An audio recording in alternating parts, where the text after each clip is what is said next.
dan tidak efektif. Pertama, kalimatnya efektif adalah kalimat yang dapat menyampaikan pesan dengan jelas, tepat, dan mudah dipahami oleh pembaca atau pendengar. Kalimat efektif juga harus singkat, padat, dan menghindari penggunaan kata-kata yang bertele-tele.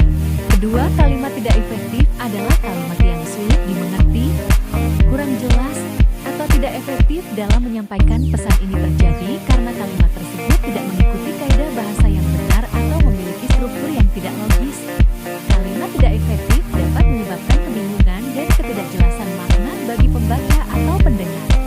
Ciri-ciri kalimat efektif dan tidak efektif. Ciri-ciri kalimat efektif. Pertama, jelas. Kalimat efektif dapat menyampaikan pesan atau informasi dengan jelas dan tidak ambigu. Kedua, singkat. Kalimat efektif dapat menyampaikan pesan atau informasi dengan singkat dan tidak berbelit-belit. Ketiga, tepat.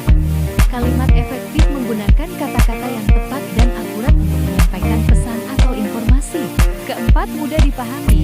Kalimat efektif dapat dipahami dengan mudah oleh pembaca atau pendengar. Kelima, fokus. Kalimat efektif memiliki fokus yang jelas dan tidak menyimpang dari topik. Ciri-ciri kalimat tidak efektif. Pertama, tidak jelas. Kalimat tidak efektif dapat menyampaikan pesan atau informasi yang tidak jelas atau ambigu. Kedua, berbelit-belit. Kalimat tidak efektif dapat menggunakan kata-kata yang berbelit-belit dan sulit dipahami. Ketiga, terlalu panjang. Kalimat tidak efektif dapat terlalu panjang dan tidak efisien dalam menyampaikan pesan atau informasi. Keempat, menggunakan kata-kata yang tidak tepat. Kalimat tidak efektif dapat menggunakan kata-kata yang tidak tepat atau tidak akurat untuk menyampaikan pesan atau informasi.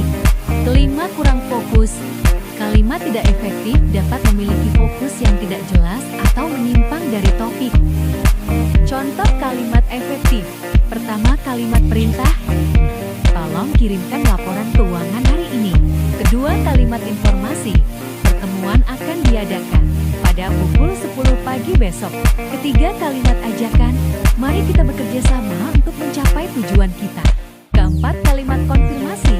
Saya sudah menerima laporan keuangan Anda. Contoh kalimat tidak efektif. Pertama, kalimat ambigu. Saya rasa kita harus melakukan sesuatu tentang itu. Kedua, kalimat berbelit-belit. Yang menurut saya sangat penting dan perlu dilakukan segera. Ketiga, kalimat yang terlalu panjang. Saya ingin meminta tolong kepada Anda untuk melakukan sesuatu yang menurut saya sangat penting dan perlu dilakukan segera, yaitu mengirimkan keuangan. Dan saya berharap Anda bisa melakukannya secepat mungkin.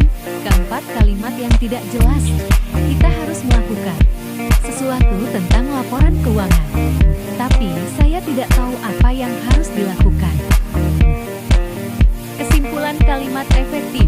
Kalimat efektif dapat menyampaikan pesan atau informasi dengan jelas dan tepat, menggunakan kata-kata yang efektif dan tidak ambigu, dan meningkatkan komunikasi yang efektif dan mengurangi kesalahan, dapat membantu mencapai tujuan komunikasi dengan lebih baik. Kesimpulan kalimat tidak efektif. Kalimat tidak efektif dapat menimbulkan kesalahpahaman dan kebingungan. Menggunakan kata-kata yang ambigu dan tidak jelas dapat mengurangi efektivitas komunikasi dan meningkatkan kesalahan,